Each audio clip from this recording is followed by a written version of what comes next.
What's poppin'? Welcome to a web-exclusive edition of Real Ones. I am Logan Murdoch. That is Howard Beck. We are here to discuss if your favorite team is real or fake going into the postseason. Let's talk about the Dallas Mavericks, who are led by one Luka Doncic and another Kyrie Irving, who are honestly one of the best scorers of their generation, each of them, and have brought the Mavericks into contention, but also given them the air of it doesn't matter where we are in the standings, we can outscore you and we can outwill you. Howard, is that a good strategy going into the postseason, despite how great these two scorers are? I mean, listen, we know how it works in this league. You can go a long way in the regular season, rack up a lot of wins, have a lot of highlight reels, a lot of national TV games, a lot of buzz just by being spectacular offensively, as Luka is, as Kyrie is, as they are as a duo. You don't go far in the playoffs without some semblance of defense. Very rare to be able to knock that particular NBA axiom. And so that's the challenge that's been facing the Mavericks ever since Luka arrived. That's the challenge that's still facing them now. And when they went out and got him a second star, which he certainly needed, right? The Porzingis experiment didn't work. They finally land on Kyrie. He's the guy who was available. I'm never been sure if he was the ideal fit, and I'm still not sure if he's the ideal fit. And he certainly didn't prop up their defense. That's not who he is. That's not why you're going out to get him. So they go into this postseason with the same questions that they had going to They didn't go into the postseason last year. They had some issues. They're going in with the exact same questions that they would have had they not intentionally taken their way out of going into the playoffs last year. So it is the question for them. No one's going to doubt their ability to manufacture points. No one's going to doubt their ability to potentially outscore you on any given night. But to take 4 out of 7 from better balanced teams seems like an uphill battle for a team that has yet to establish itself as a defensive threat. It's interesting because even despite that, I feel like in the postseason, they are the team that no one really wants to face, right? Especially when we talk about those younger teams in the Western Conference. We talk about the Timberwolves or you talk about the Oklahoma City Thunder, teams that haven't been there before. The Mavericks, at least, even if they don't have the defensive firepower, they at least put the fear of God in teams with those two stars and at least could impose their will on a series, which is at least, at the very least, going to be a test for younger teams. Is there an argument if they get to the right side of the bracket that they can get further than expected? Because I think about this team like I think about the 2022 team that went to the Western Conference Finals. Now, were they the best? Were they the second best team out of the West?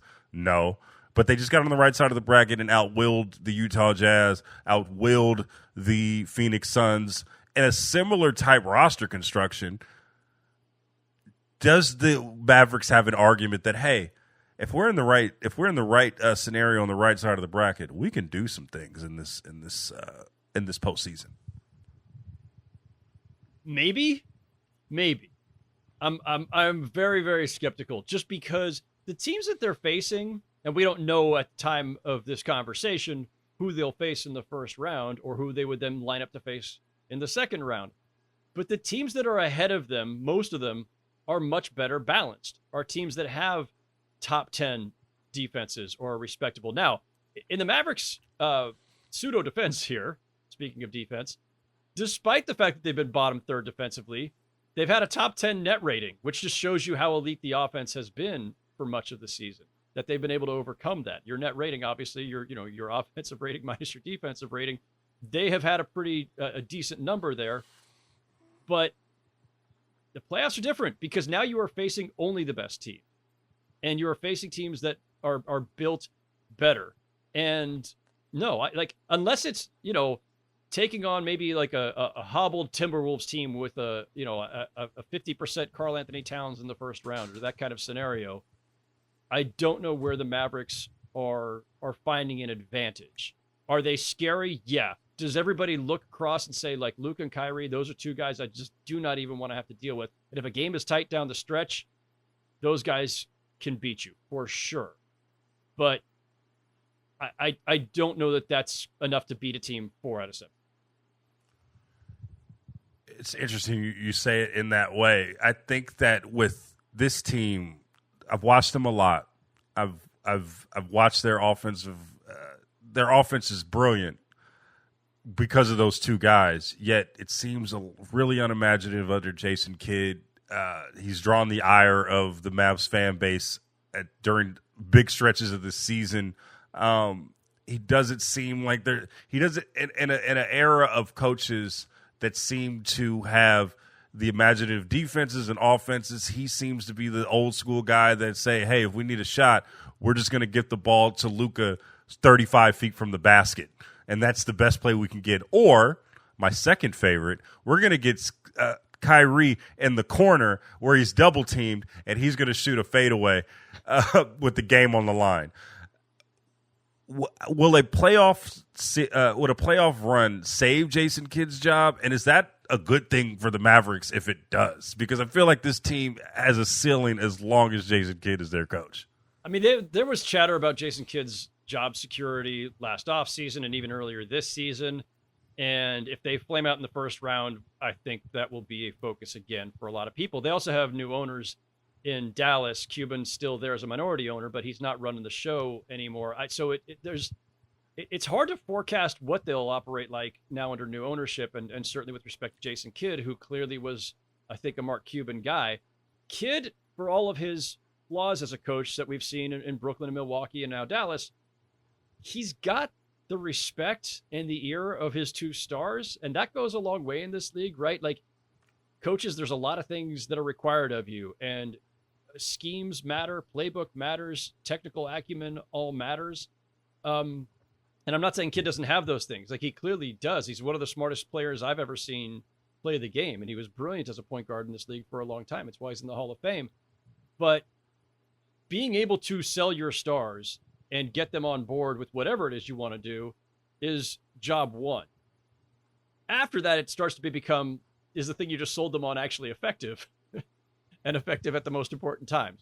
And I think that's a fair discussion, but it's a discussion I think we'll have more depending on how their playoffs actually unfold. It's just going to be interesting because when you're around, to your point about coaches being good with stars, I don't think there's anybody that's better in the business at befriending star players than Jason Kidd. I mean, you talk about his relationships with Giannis Antetokounmpo in Milwaukee. You talk about even his relationship as an assistant with LeBron James with the Los Angeles Lakers. That's kind of how he's kept his job, despite all of the other factors that would warrant him not supposed to be keeping his job. I feel like he has been, I don't know if hiding is the right word behind players, but that is something that he has done a great job of doing. And as long as Luka, I think, because Luka has an inordinate amount of power as a star player in his franchise. And I feel like if Luka says, I still want Jason Kidd to be my coach, I think he'll be coached for years to come. And I don't think that is a great thing for the Dallas Mavericks. So do you think, even with player power that Luka has, do you think that there is a level of responsibility on the other side of that, of like, hey, Luka, we got this. We can figure this out for you. Let's be more of a partnership, because I don't feel like there's been more that much of a partnership with the Mavericks and Luka. It's been more of what Luka says goes, and we'll figure it out from there because of how talented he is.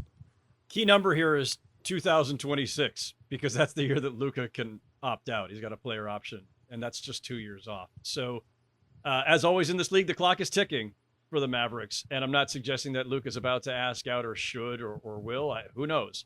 But there have been moments for sure over the last year or two where kind of seemed like he was pretty disenchanted with where things were.